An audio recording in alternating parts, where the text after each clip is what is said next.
এরা এত মিথ্যে কথা বলে না, এদের রেফারেন্স টানতে আমার লজ্জা লাগে। আগে যেতে পারে কিছু বিধায়করা চলে যাবেন, এমন একটা বক্তব্য থাকে। আরে ওরা তো দেশীয় কোনো প্রোডাক্টই না, ওরা বিদেশি প্রোডাক্ট। কোথায় কাজ আছে সব থেকে বেশি হতো? সব থেকে বেশি হতো সোনামুড়া আর বক্সনগরের সাইডে। আমিও তো ছিলাম, আমিও তো মন্ত্রী হতে পারিনি, আমাদের যোগ্যতা কম ছিল না। পাল্টে যেতে পারে কিছু বিধায়করা চলে যাবেন, এমন একটা বক্তব্য থাকে। নানান তরফ থেকে নানান বক্তব্য থাকে এবং সেই বক্তব্যগুলি স্পষ্টীকরণ তুলে ধরতে আমরা প্রতিনিয়ত রাজ্যের বুকে যারা আপনাদের জনপ্রতিনিধিরা রয়েছেন, যারা রাজ্যের নেতৃত্বরা রয়েছেন, যারা ফেস রয়েছেন, তাদের সাথে আমরা আলোচনায় থাকার চেষ্টা করি এবং তাদের কি মতামত রয়েছে সেই বিষয়গুলোকে কেন্দ্র করে এবং বিভিন্ন তরফ থেকে যে অভিযোগগুলি উঠে আসে তার খোলাসা করার জন্য আমরা প্রতিনিয়ত থাকি। আজ আমাদের স্টুডিওতে আমরা ইতিমধ্যে পেয়ে গেছি একজন পরিচিত চেহারা, আপনাদের প্রত্যেকেরই পরিচিত, অর্থাৎ ৪ বরজলা বিধানসভা কেন্দ্রের যিনি প্রাক্তন বিধায়ক রয়েছেন doctor Dilip Das sir. Sir, প্রথমে স্বাগত আপনাকে। নমস্কার পূজা। যে বিষয়টা প্রথমেই জানতে চাইবো স্যার, 2023-এর বিধানসভা নির্বাচন আমরা উৎসবের মেজাজে অনুষ্ঠিত হতে দেখি। 2023-এর নির্বাচনের পর আমরা রাজ্যের বুকে আবারও পূর্বের যে 5 বছরের সরকার ছিল বিজেপি আইপিএফটি জোট সরকারকে আমরা দেখতে পাচ্ছি ক্ষমতায় আসতে। 2023-এর পর বা জয়যুক্ত হওয়ার পর আজ প্রায় 5 মাসের মাথায় রয়েছে, কেমনভাবে দেখছেন বিজেপি সরকারের শাসনকালকে? ভালো, এবং আমাদের যে বর্তমান যিনি মুখ্যমন্ত্রী তিনি অত্যন্ত কঠোর পরিশ্রম করেন এবং আমাদের সরকারের যা নীতি নির্ধারণ আছে, যা প্রজেক্ট আছে সেই অনুযায়ী একটা সুষ্ঠুভাবে সুস্থভাবে একটা কাজ করার একটা প্রয়াস উনি চালিয়ে যাচ্ছেন এবং সাথে সাথে ওনার মন্ত্রিসভাকেও সেই দিকেই উনি নিয়ে যাচ্ছেন। স্যার, আমরা দেখতে পাই যে ইতিমধ্যেই আমাদের স্টুডিওতে এই এলাকায় যিনি বিধায়ক বর্তমানে, অর্থাৎ সিপিআইএম দলের যিনি জয়ী প্রার্থী রয়েছেন সুদীপ সরকার স্যার এসেছিলেন এবং উনি বলেন যে গত 5 বছরে এই এলাকায় নাকি একটিও উন্নয়নমূলক কাজ হয়নি এবং তিনি আপনার দিকে চ্যালেঞ্জই ছুড়ে দিয়েছেন, আপনি যদি একটা উন্নয়নমূলক কাজ ওনাকে দেখাতে পারেন। এই কথাটা বাকি স্টুডিওতে এসে বলেছে, ওর বাড়ি যেখানে লঙ্কা মোড়ে ওখানে গিয়ে বলুক। আমি তো বলবো এরা হয় অন্ধ, না হলে ওদের জাতি বা প্রফেশন যেটা আছে, পলিটিক্স যেটা আছে, ওরা এমন হিংসাপরায়ণ এবং ওরা ইচ্ছাকৃত দেখে না। নাহলে লঙ্কামুড়ে আমাকে লোকে বলে যে আমি নাকি লঙ্কামুড়ের এমএলএ। একটা বুথের মধ্যে 26টা রাস্তা করেছি। এখনও যে রাস্তাগুলো দেখা যাবে যে লঙ্কামুড়ের স্কুল থেকে শুরু করে ওইখানে লঙ্কামুড়া যেটা যে শ্মশান ছিল, এখানে একটা 1 নম্বর ওয়ার্ডে একটা শ্মশান ছিল বহু বছর ধরে। এই রাস্তাটা এইটা থেকে শুরু করে একটা যেটা আমি বসিয়েছি, যেটা ওয়াটার ট্রিটমেন্ট প্লান্ট, সেটা কোথাও হয়নি। এটা হলো পশ্চিম ভুবন 80 কোটি টাকা খরচা করেছে। তাতে 1 নম্বর 2 নম্বর এবং 3 নম্বর ওয়ার্ডের প্রায় 5,500 বাড়িতেও একদম বিশুদ্ধ পানীয় জল পৌঁছাবে এবং প্রায় 50,000 লোক সেখানে বেনিফিটেড হবে। ওর বাড়ি যেখানটায় 23 নম্বর ওয়ার্ডে 23 নম্বর বুথের কাছাকাছি, যেটা হয়তো আমার জানা নেই কেউ করেছে কিনা, 23 নম্বর বুথ, এখানে একটা ভূমিহীন কলোনি আছে। এয়ারপোর্টকে যখন সাজানো হয় তখন কিছু লোককে এখানকে সরিয়ে ওই দিকে দেওয়া হয়েছিল। ওখানে প্রায় 250 খানের মতো জায়গা আছে, কাঁটাতারের ভেতরে আমাদের জায়গা। ওখানকার কৃষক না সারা বছর জল পায় না, চাষ করতে পারে না। ওখানে একটা ইন্ডিয়ান ল্যান্ডে, ওইটাও ইন্ডিয়ান ল্যান্ড, কাঁটাতারের বেড়ার ভেতরে ওইখানে একটা ডিপ টিউবওয়েল বসিয়ে বাংলাদেশের যে আমাদের জায়গা আছে ওখানে জল যাতে দেওয়া যায় কৃষিতে, সেই পাইপলাইনও আমি বসিয়ে দিয়েছি। এইটা যদি না দেখে তাহলে এদের যা স্বভাব আর কি, ওদের যা স্বভাব, আমি তো জানি না, ফেস টু ফেস ওরা বসে না, তো এসেছে। যাই হোক, ভাগ্যিস লঙ্কামুড়া গিয়ে ওকে বলেন, আমি ওকে চ্যালেঞ্জ দিচ্ছি, লঙ্কামুড়া বাজারে দাঁড়িয়ে এই কথাটা বলুক যদি হিম্মত থাকে। সম্পূর্ণ মিথ্যা, এরা অন্ধ, আর নাইলে এত মোটিভেটেড ওদের যে রাজনৈতিক ধরন, সেই জন্য ওরা এই কথাবার্তা বলে। এবং এই যে স্বভাব এবং চরিত্র ওদের, এই জন্য ওরা সারা ভারতবর্ষ থেকে মুছে যাচ্ছে। ত্রিপুরাতে আগামী যে দিন আসছে ওরা আরও কমে যাবে। মানুষ এদের এই মিথ্যা কথা শুনতে শুনতে অভ্যস্ত। আমাদের একটাই জিনিস হচ্ছে, আমরা ভুলটা স্বীকার করতে পারি আর আমরা মিথ্যা কথা বলি না। মানুষকে যেটা করতে পারবো ততটুকুই বলি, এবং আমি যা করেছি আমি যথেষ্ট বেশি করেছি। আমি আজকে আমার গাড়িতে আছে, আমি দিয়ে দিতে পারি, আমার কাছে লিফলেট আছে, আপনারা দেখে নেবেন এবং সময় পেলে এটাকে আপনারা প্রচার করবেন কি করেছি।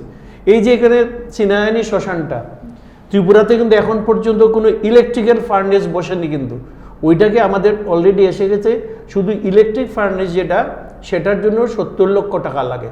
এটা আমরা অলরেডি এটা টেন্ডার দেওয়া হয়েছে, কিন্তু ওই সিস্টেমটা করতে গিয়ে যারা টেন্ডার করে তাদের অনেকে নেই, এটাও শিগগির বসে যাবে। আর রাস্তাঘাটের কথা তো বলেই মানে নয়, এমন রাস্তা হয়েছে যে 40-50 বছর ধরে যে রাস্তা হয়নি সেই সব রাস্তা করেছে। তো কাজেই এইসব কথার কোনো দাম নেই। আর বাই চান্স ও জিতেছে, ঠিক আছে। স্যার, আমরা দেখতে পাই যে যে বিষয়টা আপনি বললেন, যে আমরা দেখেছি এই যে গত 5 বছর আপনি সেই 4 বরজলা বিধানসভা কেন্দ্রের বিধায়ক ছিলেন, এবং আমরা দেখতে পাই যে সেখানে 5 বছর আপনি বিভিন্ন ধরনের কার্যকলাপ করেছেন, আমরাও আপনাদের সেখানে দেখানোর চেষ্টা করেছি। এবং জনগণ আপনাকে এই 2023 বিধানসভা নির্বাচনের পর কেন বেছে নেয়নি, সেটা কিন্তু একটা বড় প্রশ্ন হয়ে দাঁড়িয়েছে। যে আপনার তরফ থেকে জানতে চাইবো যে কি কারণ ছিল যেখানে আপনি বা আপনার এই ধরনের ফল উঠে এসেছে, এই ধরনের ফল কি আপনি আশা করেছিলেন কিনা? না, একটা জিনিস, এইটাও একটা পরীক্ষা। তো অনেক সময় দেখা যায় পরীক্ষার প্রিপারেশন ঠিক হয়নি, হতে পারে। আমি তো পলিটিক্যাল ব্যাপারটার মধ্যে বিশেষ করে যে সিস্টেম অফ পলিটিক্স যেটা আছে, এই ব্যাপারে আমি একটা মেডিকেল কলেজের টিচার, সেই অনুযায়ী আমি দীর্ঘদিন ডাক্তারি করেছি, কিন্তু পলিটিক্স যেভাবে মানে করা হচ্ছে সেটা আমি অভ্যস্ত ছিলাম না, অ্যাকাস্টমড না। তো যাই হোক, টোটালিটি আমাদের পার্টি তো আর শুধু ব্যক্তিকে প্রজেক্ট করে না। আমরা সব সময় বলি যে আমাদের প্রতীক হচ্ছে পদ্মফুল, যেই সে আসতে পারে। সেখানে আমারও ব্যক্তিগত যেটা অনভিজ্ঞতা ছিল সেটা, প্লাস হয়তো আমাদের প্রিপারেশনটাই ভালো ছিল না। আমি কেস টু কেস বলবো, সেই ক্ষেত্রে আমি আমার দিকটাই বলবো, প্রিপারেশনটা হয়তো ভালো ছিল না। অনেক ফ্যাক্টর আছে, তার জন্য আমাদের দল আপনারা দেখেছেন প্রায়ই এখানে একটা এনকোয়ারি টিম করেছে, সবাইকে ডেকেছে, পরীক্ষা নিরীক্ষা করা হয়েছে, এতে থেকে কিছু তথ্য উঠে এসেছে, এবং এই সিটটা হারার মতো কোনো কারণ ছিল না। এবং আরেকটা জিনিস জানি যে এখানে সিপিএম জানতো বা এরা জানতো যে ওরা জিততে পারবে না, যেখানে কিন্তু 1-to-1 ফাইট হয়েছে। ত্রিপুরাতে 2টো সিটে 1-to-1 ফাইট হয়েছে, কারণ ওরা জানতো যে ওই ক্যান্ডিডেট বা ওখানে কেউ জিততে পারবে না, যার জন্য সিপিএম এবং বিজেপির ডাইরেক্ট ফাইট হয়েছে। সেখানে কিছু ভোট কংগ্রেসের থেকে গেছে। একটা রেজাল্ট আপনারা দেখেন, আমি তো বলবো অনেক রকম অসুবিধা ছিল আমার ক্ষেত্রে। এখানে আমি পেয়েছি 19,700 ভোট, 1001টা ভোট কিন্তু নোটাতে পড়েছে, এবং বেশিরভাগ নোটা ভোট কিন্তু বিজেপির বিপক্ষে গেছে।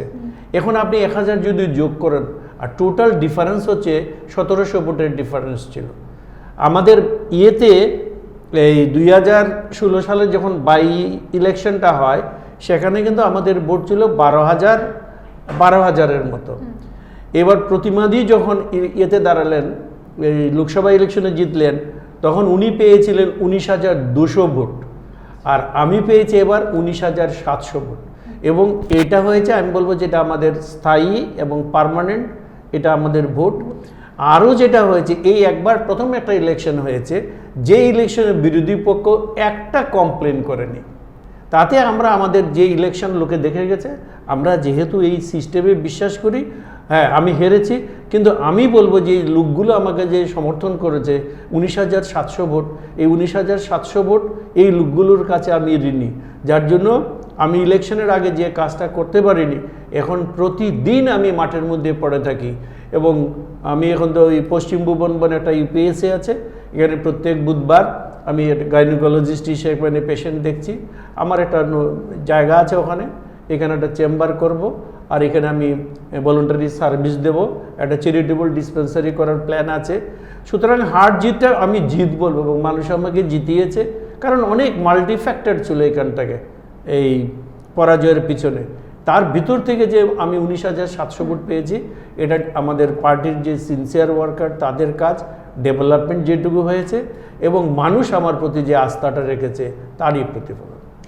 স্যার, আমরা দেখতে পাই এছাড়াও একটি অভিযোগ তিনি বলেন, বা তিনি একটা বিষয় তুলে ধরেছিলেন, অর্থাৎ এই এলাকার বিধায়ক সুদীপ সরকার, উনি বলেন যে এই যে এয়ারপোর্টটি বর্তমানে হয়েছে, সে এয়ারপোর্ট জায়গায় আপনি কিছুক্ষণ পূর্বে একটু বলেছিলেন বিষয়টা, যে সেই জায়গায় কিছু একটা বস্তি ছিল, বস্তি এলাকা ছিল, এবং সেখানে বেশ সংখ্যায় লোকের বসবাস ছিল, এবং তাদেরকে সেই এয়ারপোর্টের জায়গাটায় যখন তাদেরকে উঠিয়ে দেওয়া হয়, সেখান থেকে ভূমিহীন করা হয়, তাদের পরবর্তীতে তাদের থাকার জন্য কোনো নাকি ব্যবস্থা করে দেওয়া হয়নি। আর আপনি নাকি সেই সময়ের বিধায়ক ছিলেন, এই বিষয়টা তিনি বলেন। এরা এত মিথ্যে কথা বলে না, এদের রেফারেন্স টানতে আমার লজ্জা লাগে। মানে মিথ্যা বলার একটা মানে সীমা থাকা উচিত। এদেরকে উৎখাত কারা করেছিল? সিপিএম করেছিল। শুধু তাই নয়, ওইখানে ওদের টাকা পয়সা যে দেওয়ার কত টাকা পয়সাগুলো ওরা মেরেছে। আমি যখন গেলাম, আপনারা যখন যাতায়াত করেন দেখবেন তো এয়ারপোর্টের সাইড দিকে যেটা রাস্তা, ওরা এয়ারপোর্টের ভিতর দিয়ে আসা যাওয়া করতো। আর আমি তো পরে গেছি এখানটার মধ্যে, এই ভূমিহীন কলোনিটার নাম আসলো কি করে? ওইখানে 3টা বাজার শেড আছে, ঘুরে দেখবেন যে একদম কাঁটাতারের বেড়ার পাশাপাশি গিয়ে 3টা বাজার শেড বানিয়েছে, সেটার মধ্যে লোক বসে না আজ পর্যন্ত, এরকম গোটা বর্ডার জুড়ে এমন জায়গায় ওরা করেছে সেখানে বাজার হওয়ার সম্ভাবনা নেই। এই যে লঙ্কামুড়ি স্কুলের পাশে এখানে একটা জায়গা আছে, 8টা স্টল বানিয়েছিল। 8টা স্টল বানিয়েছিল বেকারদের দেওয়ার জন্য, কিন্তু তখন জিতেন দাস বোধহয় ছিলেন, প্রফুল্লজিৎ সিনহা এটাকে উদ্বোধন করেছিলেন। কিন্তু আমি যখন এটা নামলাম, এটার মধ্যে আমরা ট্রেস পেলাম না যে এটা কারা করেছে। অনেক ঘুরতে ঘুরতে পশ্চিম যে জেলা পরিষদ, সেখান থেকে আরডির কাছ থেকে খুঁজতে খুঁজতে দেখা গেল মৌখিকভাবে 2জন লোক এখন যারা 8টা স্টল নিয়েছে 17 লক্ষ টাকা মানে গভর্নমেন্ট থেকে পেমেন্ট হয়েছে, আমি একটা বেকারকে দিতে পারিনি। এই জন্য বলছি, এখন দেখবেন এয়ারপোর্টের পাশ দিয়ে যে আপনারা যাতায়াত করেন, এই রাস্তা ছিল আগে কখনো? দেখুন তো কত বড় রাস্তা বানিয়েছে। এবং ওখানকার লোকদের মধ্যে যে ক্ষেতের জমিতে যে জল, এই লঙ্কামোড়াটা কিন্তু এটা সম্পূর্ণ ভিলেজ, কিন্তু ওখানের ভিতরে গিয়ে দেখবেন অনঙ্গনগর একটা নাম দেওয়া আছে, এটা পঞ্চায়েতের মধ্যে ছিল, এটাকে ওরা নিয়ে আরবানের মধ্যে নিয়েছে। এই লোকগুলো সব থেকে দরিদ্রতম লোকের মধ্যে এটা। ওইখানকে আমার এই যে এগ্রিকালচার ডিপার্টমেন্টের সাথে কথা বলে ওই লোকগুলোর আর্থিক অবস্থা চিন্তা করে একটা ব্লকে যে সুবিধা পাওয়া যায়, ওইখানকার লোকদের ঠিক সেই সুবিধা পাইয়ে দিয়েছি আমাদের সরকার। এই কৃষকগুলোকে সেইভাবে আমরা ওই সাবমার্সিবল ওয়াটার বলেন, জলে, এখন তো সোলার চার্জ বলছি। আরে লোকে জানে বা সবাই জানে officially he is the MLA, কিন্তু বাই প্র্যাকটিক্যালি সবাই জানে ডক্টর দিলীপ দাস এমএলএ, এবং আমার কাছে লোকে সেটা আসে। আমি সব কাজ তাদের প্রতিদিন আমার বাড়িতে গিয়ে দেখবেন। এদের সাথে এরা মিথ্যেবাদী। আমার মনে হয় এখানে এসেছে এইসব কথা বলে। এগুলো দিয়ে হালে পানি পাওয়া যায়, কাজ করতে হবে, মিথ্যে কথা দিয়ে কিচ্ছু হবে না। স্যার, তবে এই যে বিষয়টি তিনি বলেছেন তার কতটুকু সত্যতা রয়েছে? একদম মিথ্যে কথা। গেলেই দেখতে পারেন, আমার সাথে যদি যেতে চান আপনারা চলেন, গিয়ে দেখেন কিভাবে। হ্যাঁ, ওখানে রাস্তাঘাট টাট কিচ্ছু নেই। এই জন্য বলছি যে লঙ্কামুড়া কেন লেগেছে, ওখানে আমরা জল দিচ্ছি, ভূমিহীন কলোনি একটা আছে, বললামই তাকে বাংলাদেশে মানে পাঠিয়েছি। যেখানে যেখানে ডিপ টিউবওয়েল দরকার লাগলে আমরা সেটা বসিয়েছি, এবং মানুষ অসম্ভব দরিদ্র, আমরা তাদেরকে সব সুবিধা, কিষাণ ভাতা বা অন্যান্য ভাতা থেকে শুরু, যেখানে যখন যেভাবে তাদের সাহায্য দেওয়া যায় তা দেওয়া আছে। আর এই যে কুকর্মটা, এটা তাদের সৃষ্টি। কারণ তখন এয়ারপোর্টের ভিতর দিয়ে যখন রাস্তা ছিল, আমি তো প্রথম থেকে 2 বছর তো আমি রাস্তাই করা যায় না এখানটার মধ্যে, মানুষের রাস্তা ছাড়েনি, ওরাই লোকদের বাধা দিয়ে তৈরি করেছে যাতে রাস্তা না ছাড়ে। কিন্তু তারপরে তাদের সাথে বুঝিয়ে টুজিয়ে এত চওড়া রাস্তা দেখেন। আপনারা, আমাদের তখন পরিবহন মন্ত্রী ছিলেন রঞ্জিত সিংহ রায়, চিফ সেক্রেটারি থেকে শুরু করে সবাই পিডব্লিউ আমাকে বলেছে, আমি বলছি দেবো না। ওরা 10 feet top black top, 10 feet যদি ব্ল্যাক টপের রাস্তা করে তাহলে 2টো গাড়ি ক্রস করতে পারবে। আমি এখানে বাধা দিয়েছি। এরপর এখন দেখবেন কত বড় 2টো গাড়ি ট্রাক যাতায়াত করতে পারে, যেখানে বিএসএফের একটা পয়েন্ট আছে। কত সুন্দর রাস্তা হয়েছে। এরা অন্ধ তো, এরা দেখে না কিছু বলে এইসব কথাবার্তা বলে। এগুলো সব মিথ্যা কথা। আর যা কিছু ওদের পাপের ফসল আমরা ভুগছি।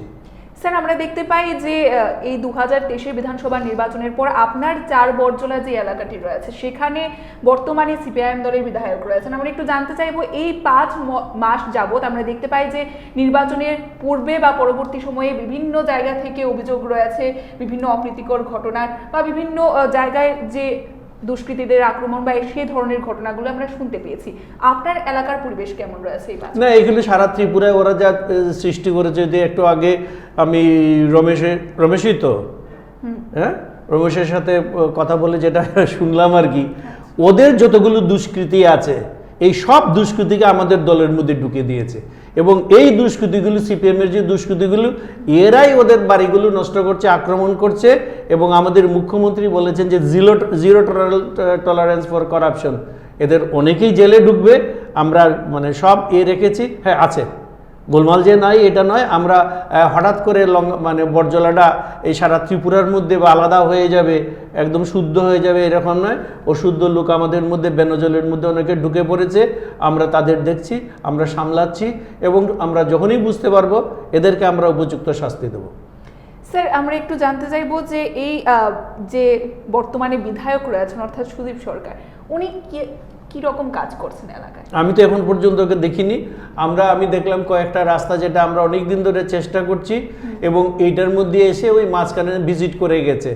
একটা রাস্তা করতে একটা হাতি ভাড়া দিয়ে রাস্তাটা যেটা আছে, আমি এসে 29 লক্ষ টাকা খরচা করেছি, কিন্তু দেখা গেল গর্ত হয়ে গেছিলো। পিডব্লিউর সাথে কথা বলা, এটা মোহনপুর সাব ডিভিশনে এটারও কাজকর্মটা চলছে বারবার। কিছু কিছু রাস্তা আছে যেগুলো কন্ট্রাক্টর কাজ নিয়ে আবার ছেড়ে দেয়, কারণ এই টেন্ডারের ব্যাপারটা আছে। অনেকগুলো রাস্তা আছে। তারপরে গোয়ালাবস্তির মধ্যে একটা রাস্তা কালভার্টের টাকা আমাদের হাতে ছিল, তারপরে দেখলাম মাঝখানে এসেছে, ওইটুকু মাঝখানে ফেস প্রেজেন্টেশন করেছে। এর বাইরে ও এখনো কিছু কাজ করেনি, বরং ওকে বলুন আপনারা ও কী কী কাজ করেছে।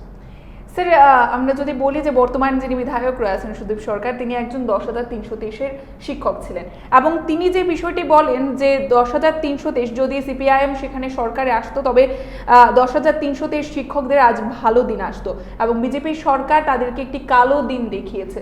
এ বিষয়ে আপনি কি বলবেন? আরে ও যত পাপ তো ওদের, তো এই পাপটা তো ওদেরই তো সৃষ্টি। যখন ওদের আমি যেটুকু জানি আর কি, শুধু 45 দিনের টাকা বাঁচাতে গিয়ে, যেমন 2010 সালে না কততে চাকরিটা যদি ছুটির আগে চাকরিটা দিয়ে দিত তারা সবাই ঢুকে যেত। তো এই যে এদেরকে যে সৃষ্টি করলো এটা, এইভাবে যাদের যোগ্যতা যাদের নাই তাদের দিল কেন?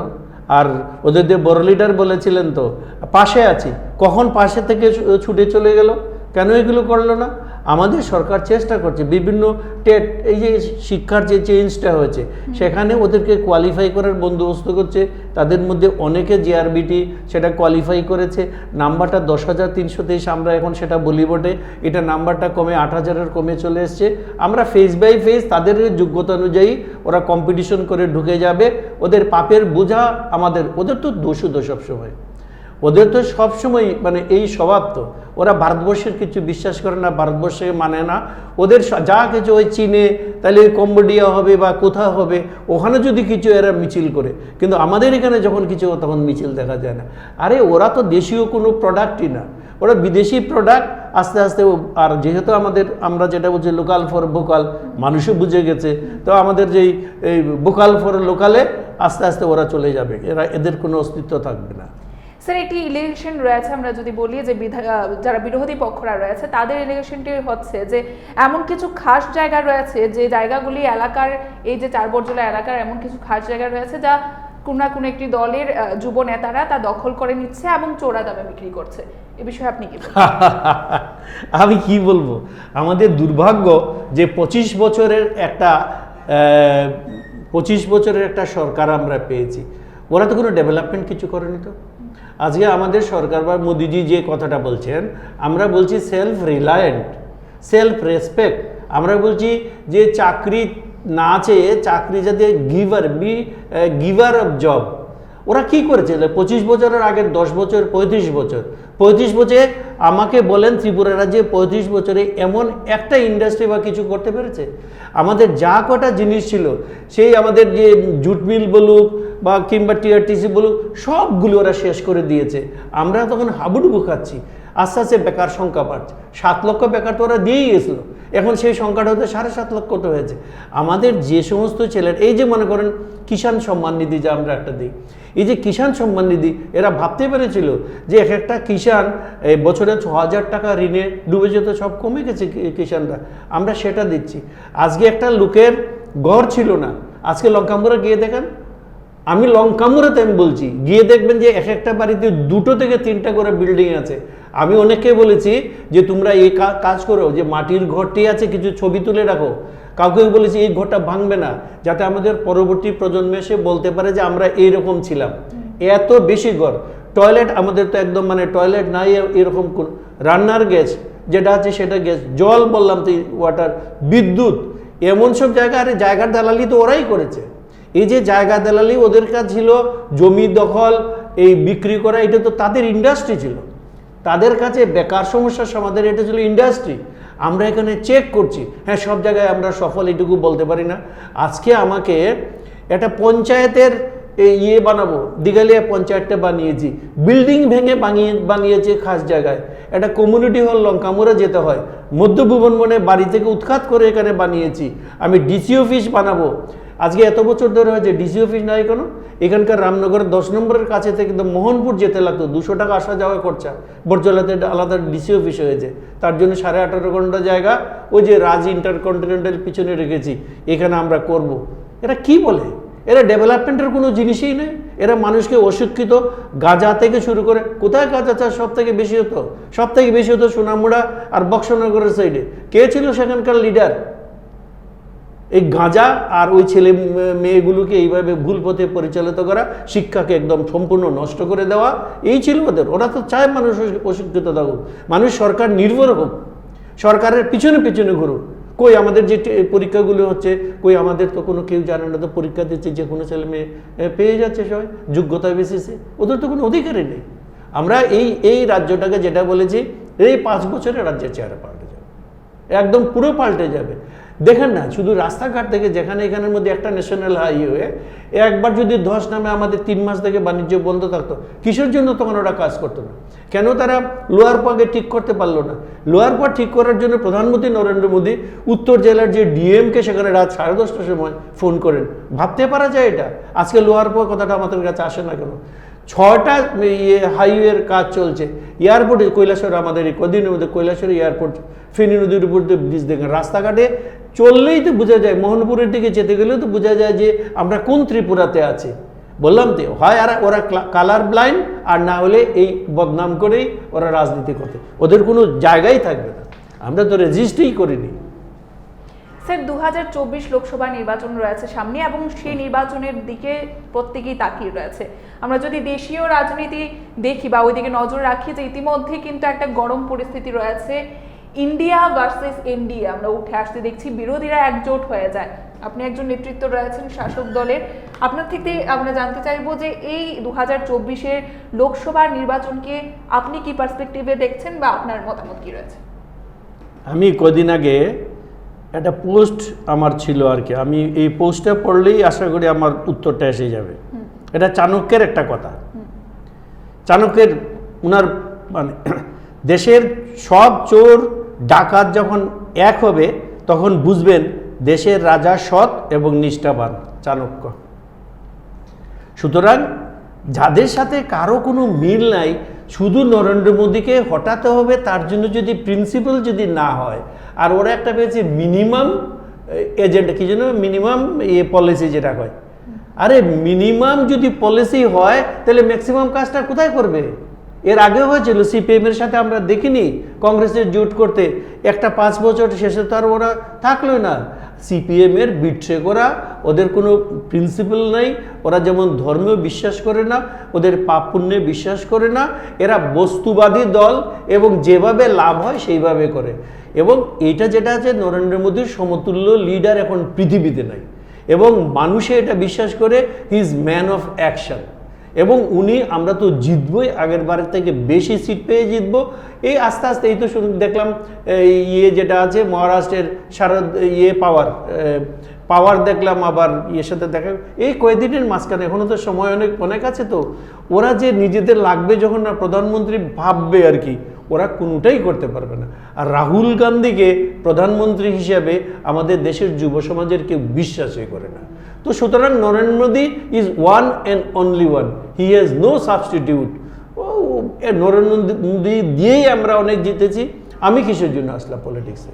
আমি মেডিকেল কলেজ থেকে আমি এসেছি, টিচার থেকে এসেছি, কারণ ওই রকম একটা লোক যে এসেছে বহু বছর পরে ভারতবর্ষে, ওই রকম লোক আমরা পাবো না কিন্তু আমাদের জীবদ্দশায়। তাই ওর জন্যই তো আমরা এসেছি। এবং আমাদের ত্রিপুরায় আজকে যে ডাবল ইঞ্জিনের সরকার বলে ওরা হাসাহাসি করে, এই রাস্তাগুলো আমাদের হতো। এই যে আমাদের একটা ডেন্টাল কলেজ, 2টো মেডিকেল কলেজ, আর একটা প্রাইভেট মেডিকেল কলেজ হবে দলাইয়ের মধ্যে দিকে আছে, কতগুলো ইনস্টিটিউট, ট্রেনিং হায়ার ইনস্টিটিউট হচ্ছে, কত লোক বাইরে থেকে শিক্ষায় বলি, স্বাস্থ্যে বলি, প্রতিটি। আর একটা দলকে তো একটু সময় দিতে লাগবে। আমরা তো সব নতুন, আমাদের যারা এমএলএ ছিল এবার নতুন হয়েছে, আমাদের মন্ত্রীরা যারা আছে কিছু সংখ্যক লোক আগে থেকে আছেন পলিটিক্সে, কিন্তু মন্ত্রী হিসেবে তাদের অনেকেই নতুন। এটা তো মানতে হবে সীমাবদ্ধ। প্লাস কোন সিস্টেমটাকে আমরা কাজ করছি, ওদের 25 থেকে 35 বছরের যে সরকারের যে সিস্টেমটা, ওই সিস্টেমটাকে আমরা ধাক্কা দিতে দিতে আমাদের কাজ করাতে হচ্ছে। সুতরাং আগামী যেটা 2024-এ ওই প্রধানমন্ত্রী নরেন্দ্র মোদীর সামনে দাঁড়াবার মতো কোনো লোকই নেই। আর আমাদের পার্টি কিন্তু ওই ইলেকশনের সময় নামা পার্টি না, সারা বছরই কিন্তু আমরা কাজ করে করে, এই দেখেন না বক্সনগর আর এই মধুপুরের দিকে যে লোক, কত টিম আমাদের একসাথে কাজ করছে। আর লোকসভা ইলেকশন আর বিধানসভা থিম সম্পূর্ণ আলাদা থাকে। লোকসভা ইলেকশনে নরেন্দ্র মোদীর কোনো বিকল্প নাই এবং লোক ভারতীয় জনতা পার্টিকেই দেবে। স্যার, আমরা দেখতে পাই যে বিরোধী দলের পক্ষ থেকে এমনও কিছু বক্তব্য উঠে আসে যে এই 2024-এর লোকসভা নির্বাচনের পর রাজ্যে নাকি আমূল পরিবর্তন দেখা যাবে, রাজ্য রাজনীতিতেও নাকি পাল্টে যেতে দেখা যাবে অনেক কিছু। এ বিষয়ে কি বলবেন? কোনটা লোকসভার প্রশ্নটা আবার শুনি? লোকসভা নির্বাচনের পর রাজ্য রাজনীতিতেও নাকি বিপুল পরিবর্তন দেখা যাবে। এবার কি জিনিস?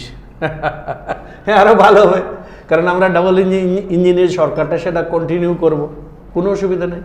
স্যার, এমনটা বলতে দেখা যায় তাদেরকে যে বর্তমানে যে সরকার প্রতিষ্ঠিত হয়েছে তাদের যে বিধায়কদের সংখ্যা সেটা অনেকটা কম রয়েছে, সেটাই তাদের মতামত থাকে যে পাল্টে যেতে পারে, কিছু বিধায়করা চলে যাবেন, এমন একটা বক্তব্য থাকে। অ্যাকচুয়ালি যখন সংখ্যাটা একটু কম থাকে না, তখন সবার মনে একটু ভয় থাকে, কি পাবে, পাল্টে গিয়ে কী হবে, এই ভয়টা কি সবার নাই?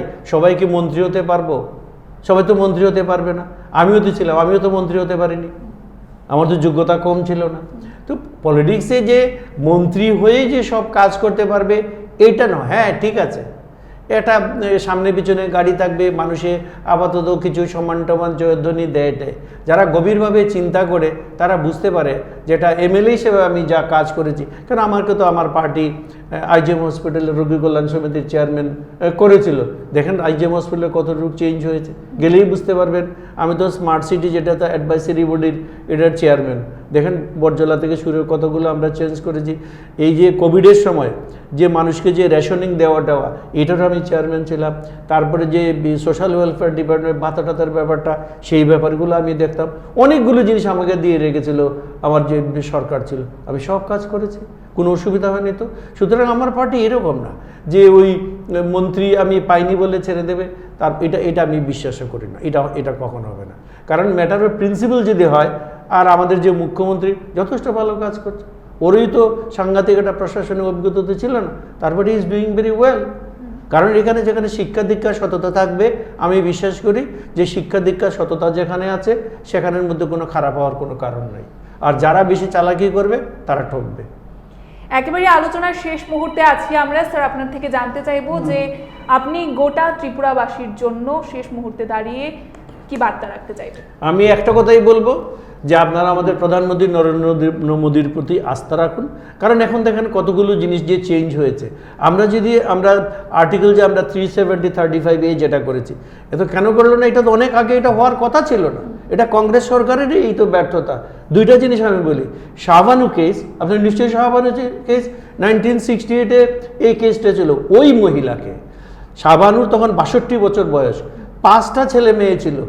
ওর একটা কেস করেছিল যে ওকে যে স্বামী ভালো পজিশনের স্বামী, বলা হয়েছিল যে ওর ভাতাটা মেনটেন্যান্সটা বাড়াতে হবে।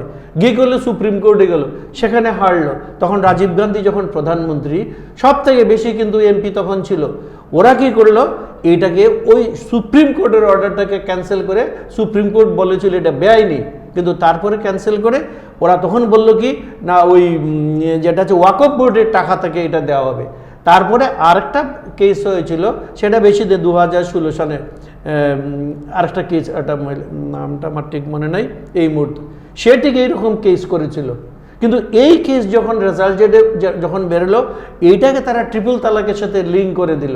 লিঙ্ক করে দেওয়ার সাথে যেহেতু সুপ্রিম কোর্টের অর্ডার, এখান থেকে সুপ্রিম কোর্ট বলল যে ট্রিপল তালাক বেআইনি, তখন আমাদের সরকার তখন সাথে সাথে সেটাকে সাপোর্ট করে দিল, ট্রিপল তালাক আমরা উঠিয়ে দিলাম। এই যে ট্রিপল তালাক, এটা একবার কোনো ভাবলো না সেখানে মুসলিম মহিলা, আমরা মুসলিম মহিলা হিসাবে দেখার দরকার নাই এটাকে। ওই যে মহিলা, সে আমার ভারতের নাগরিক, সে আমার প্রতিবেশী, কেন তার এই মুসলিম মহিলার দুঃখ দরদটা কেন? একটা মেয়ে 5টা বাচ্চা নিয়ে একটা কলমের মধ্যে দিয়ে এখানে টেলিফোনে বলে দিলাম তালাক তালাক তালাক 3 তালাক, সাথে সাথে হয়ে যাবে। কেন এই সেন্সিটিভিটি নাই? এটা মোদিজি সেই সেন্সিটিভিটি আছে।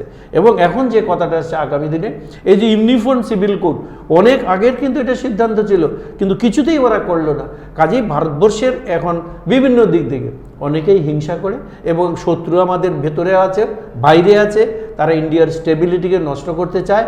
এই যে ইন্ডিয়ার নাম দিলেই ভারত হয়ে যায় না, এটাও আমরা সব জানি। এদের কোনো চেষ্টা সফল হবে না। আগামী দিনে মোদিজি প্রধানমন্ত্রী থাকবেন, বিপুল ভোটে উনি জিতবেন। এবং আমি আমাদের প্রতিটি ত্রিপুরার যারা আছে তাদেরকে বলবো, আপনারা অন্য কিছুর দিকে তাকাবেন না, কারণ কেন্দ্রীয় সরকার আর বিধানসভা এক নয়। কেন্দ্রে আমাদের শক্তিশালী একটা সরকার আমাদের থাকা দরকার।